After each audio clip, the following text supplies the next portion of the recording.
looking crops in southern Minnesota as they get close to their meeting.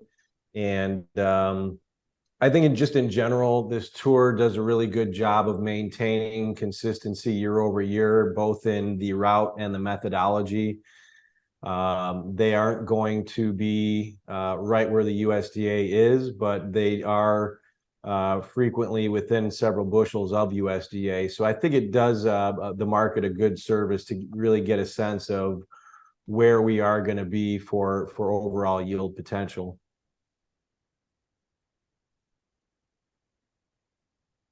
What is the forecast for the Pro Crop Tour for the state of Illinois and Iowa we see for in a couple days?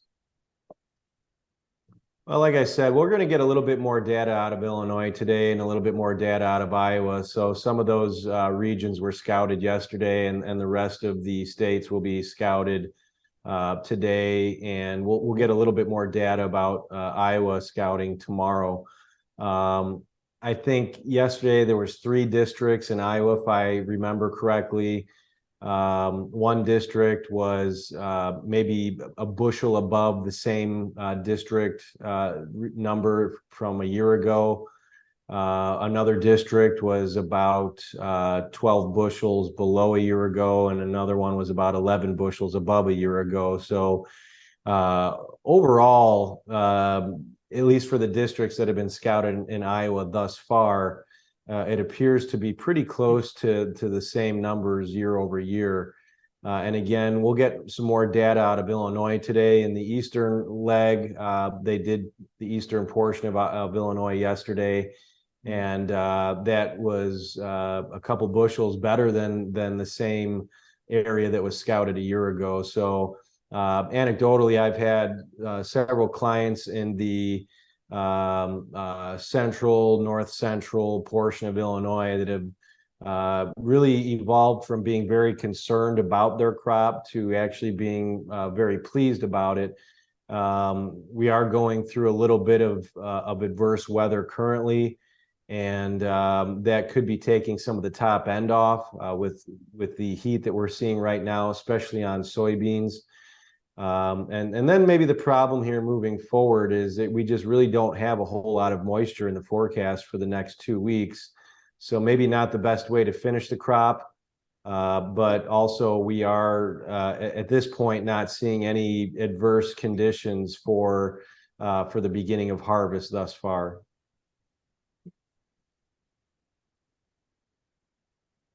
I hope that they have great yield in Illinois and Iowa. Yeah, I mean, in general, I really don't ever wish poor yields on anybody. You know, it's going to be one of those things where year to year, there's always going to be tough spots, and it's unfortunate to be in a tough spot, especially if you're in an area that has consecutive years of poor growing conditions.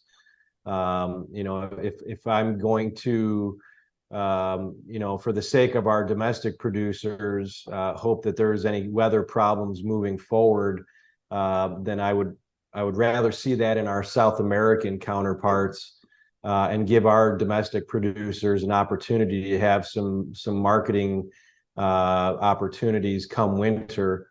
But again, I mean, I don't wish ill on anyone.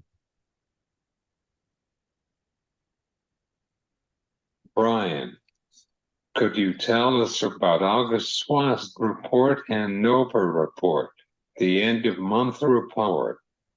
I know a lot of things are going on in this month. We'll start with NOPA. I think the main takeaway from that was that our crush number for the month of July was a record amount. We crushed 173 million bushels, which I believe was about 2 million bushels above what some of the estimates were expecting. Again, that was a record for the month of July. That was up 1.8% year over year, so very strong crush. I think there's been concerns about how crush may be late in the marketing year with just the availability of soybeans to crush. So that suggests that old crop is out there and supplies were there to crush. On the product side, soy oil stocks at 160 million pounds, less than the estimate.